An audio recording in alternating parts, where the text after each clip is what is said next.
Hey everyone, in this video I'm going to show you how to connect the VEC Load Control to your iPhone's personal hotspot. Step 1. Grab your iPhone and go into Settings. Tap on Personal Hotspot and make sure that Allow Others to Join is enabled and that Maximum Capacity is also switched on. Both settings should appear green. Step 2. Set the Wi-Fi password. Now, in the same personal hotspot settings, set the Wi-Fi password to VElectric in all lowercase. Make sure that it's capitalized correctly. Step 3. Temporarily rename your iPhone. You need to rename your iPhone to VElectric to help the VEC connect properly. To do this, go to Settings, General, About, Name, and type in VElectric. Once again, only using lowercase letters. Step 4. Wait for the connection. Now give the VEC unit a few moments to connect to your iPhone's hotspot. When the connection is successful, you'll see a green chain icon appear at the top of your phone screen. If you don't see that icon after waiting for a bit, turn your personal hotspot off and then turn it back on. Now it's time to look at your VEC board. When it connects, the LED will start blinking quickly, once per second or less. That's your confirmation that the connection is working. Step 5. Access the VEC setup page. Once the VEC is connected, open the Safari browser on your iPhone. In the address bar at the bottom of the screen, type in vec.local.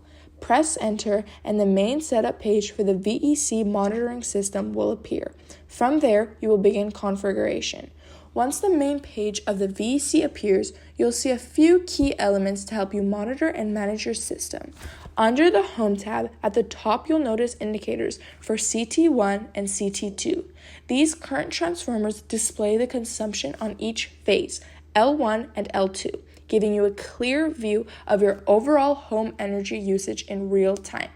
Directly below these indicators, there is a gauge that shows the maximum reading for CT1 and CT2, helping you track consumption in real time. Further down, you'll find the Load 1 section. This area shows you the status of the first load, whether it's on or off, and any remaining time for energizing or de-energizing the relays. In short, the main page gives you a comprehensive snapshot of your VEC system's overview. Now, under the Settings tab, you'll find several key configuration options: main supply breaker, load breaker, turn on delay, and turn off delay. By default, the main supply breaker is set to 100 amps, the load breaker is set to 50 amps, the turn off and turn on delay are set to 6 minutes and 10 seconds. Adjusting the main supply breaker. Modify this value to match the size of the main breaker installed in your electrical panel. For example, if your panel uses 100 amps main breaker, set the value to 100 amps. If your breaker is 125, 150, or 200 amps, adjust accordingly. Note: ensure that you have purchased the correct version. Adjusting the load breaker. Set the load breaker value according to the size of the breaker protecting the connected load. Turn on and turn off delay settings. Turn on delay. This setting can be adjusted from 1 minute up to 60 seconds. The turn on delay ensures that the load will only energize after the preset waiting period. Turn off delay. This delay helps the system distinguish between an actual overload and a normal inrush current. The default value is 10 seconds. You can leave it as such or adjust it.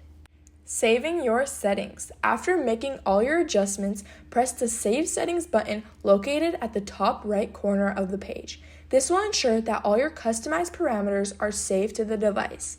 Up to this point, your basic configuration is officially complete.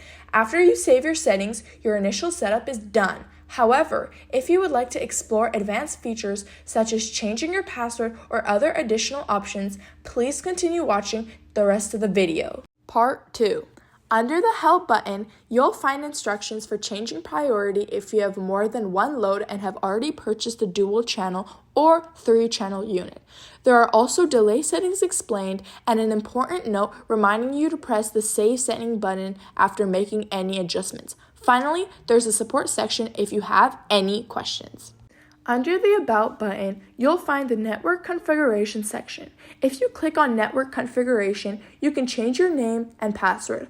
For example, you can leave the device name as VEC and adjust the Wi-Fi network name and password. Simply make sure the password is at least 8 characters long. If you make a mistake, like setting the password shorter than 8 characters, you may lose connection to the device. If this happens, simply press the boot button on the VEC PCB for 3 seconds to restore it to the factory default settings, then you may configure it again. Another function is that if you press the About button and hold it for 5 seconds, an additional configuration page will open. From this page, you can adjust the number of channels and the CT rating. For instance, let's say you purchase a single channel VEC for controlling one load. In the future, however, you may find that you need to add another one or even 2 additional loads. In that case, you can easily reconfigure the system here to switch to a dual channel or 3-channel mode. Keep in mind that while the multiple channel functionality is available on the web app, you will need to purchase the VEC expansion relay unit separately.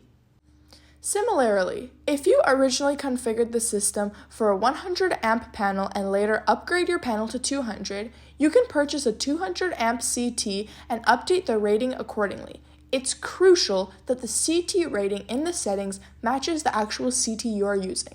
If your CT is rated for 100, set it to 100 amps. If it's 200, set it to 200 amps. Otherwise, the reading you see on the device will not be accurate.